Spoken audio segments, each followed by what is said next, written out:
At the edge of Herculaneum's ancient beach, 12 stone arches open toward the sea. Fishermen once stored their boats here.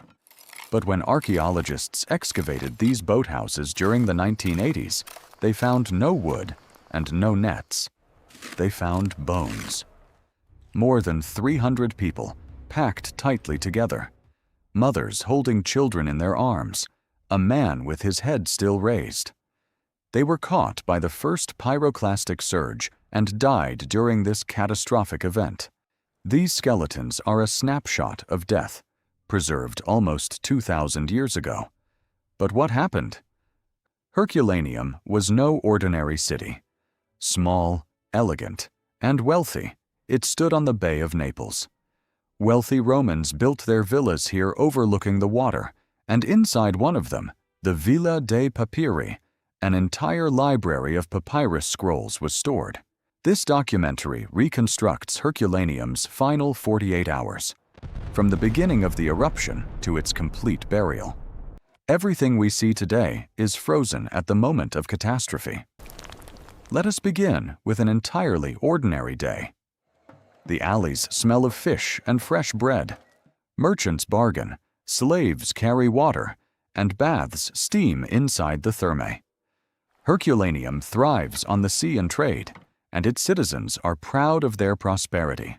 Nobody here expects danger. Vesuvius, behind the city, has been regarded for generations as a harmless green mountain, with wine growing along its slopes. Ancient writers had recognized traces of earlier fires on Vesuvius, but a modern understanding of its explosive danger does not exist. There is no scientific forecasting and no warning system capable of protecting the population in time. The people live in a world that believes it has all the time in the world. Then, on the first day, a thunderous roar tears through the air. Above Vesuvius, an enormous column of ash and rock shoots upward, many kilometers high, until it spreads into a dark cloud at the top. One eyewitness, the young Pliny, later describes it as a tree with widely spreading branches.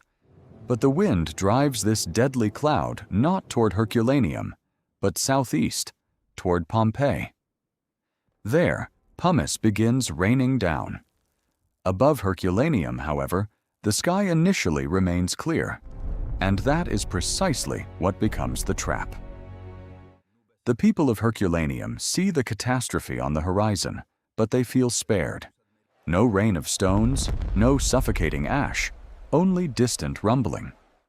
Some gather their valuables and immediately flee inland. Others hesitate, wait, and hope everything will pass. What they do not realize, the mountain has not yet unleashed its true weapon. With every hour they wait, a window of opportunity they cannot see begins closing. As night falls, everything changes. The enormous column above Vesuvius can no longer support its own weight. It collapses in on itself. Instead of rising into the sky, the glowing material races down the mountain slopes. This creates the real danger: a pyroclastic flow, a raging avalanche of gas, ash, and rock. Several hundred degrees hot, faster than any human could ever run, it surges downhill. And Herculaneum lies directly in its path, closer to the mountain than distant Pompeii. Panic erupts throughout the city. Those who have remained now run for their lives. So people flee toward where salvation has always been found: the sea. They crowd into the boathouses along the beach and wait for ships that are supposed to rescue them. Among the skeletons, researchers later found traces of their stories: a woman wearing golden jewelry, a man with a tool belt, a soldier with a sword. Everyone hoped for a boat that never came. Out on the water, the elder Pliny, commander of the Roman fleet, actually attempted a rescue. But the turbulent sea and falling ash made reaching the coast impossible. The people on the beach were left entirely on their own. Then the glowing avalanche reaches the coast, hours before Pompeii falls. For the people inside the boathouses, There is no escape. Death comes not slowly through suffocation, but in a single instant through unimaginable heat.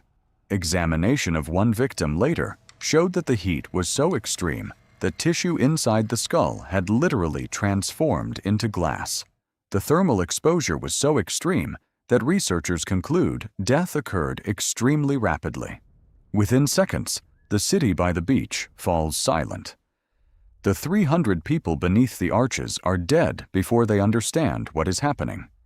But on day 2, further flows follow, one after another. They sweep across the city and accumulate, layer upon layer. In the end, Herculaneum lies buried beneath around 20 meters of hardened volcanic material, deeper than Pompeii. The force even pushes the sea backward. The coastline shifts by hundreds of meters. Where children had played and merchants had shouted just the day before, nothing now remains except a gray, steaming mass. The city has vanished, sealed like inside a coffin made of stone. And here the paradox occurs. The same catastrophe that destroys all life preserves the city for eternity. Because the hot material seals Herculaneum airtight, much of it does not burn, but carbonizes. Wooden doors remain standing inside their frames. A child's bed, a shelf, even loaves of bread and figs survive through the centuries. Inside the Villa dei Papiri, hundreds of scrolls carbonize into black lumps, yet the text written upon them is not lost. What turned to dust in Pompeii survived here. Destruction became the preserver. 2 days. Nothing more was needed. At the beginning, a vibrant coastal city filled with villas, merchants, and fishermen. At the end, a tomb beneath 20 meters of rock, a single force of nature that erased an entire world within hours and then sealed it away. Herculaneum disappeared beneath the deposits of Vesuvius. Only around 16 centuries later was the ancient city rediscovered. But the city did not remain silent forever. The skeletons inside the boathouses tell us today how these people lived, what they ate, and how they died. Their final gestures have remained frozen, and inside the carbonized papyrus scrolls, researchers using cutting-edge technology are now deciphering words that nobody has read since the eruption. Thus, Herculaneum, the volcanic tomb, becomes one of the most powerful time capsules of antiquity.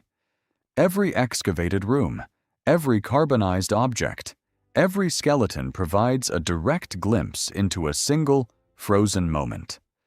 Hardly any other place from antiquity feels so close to us. 2 days buried a city. Almost 2,000 years later, it begins telling its story.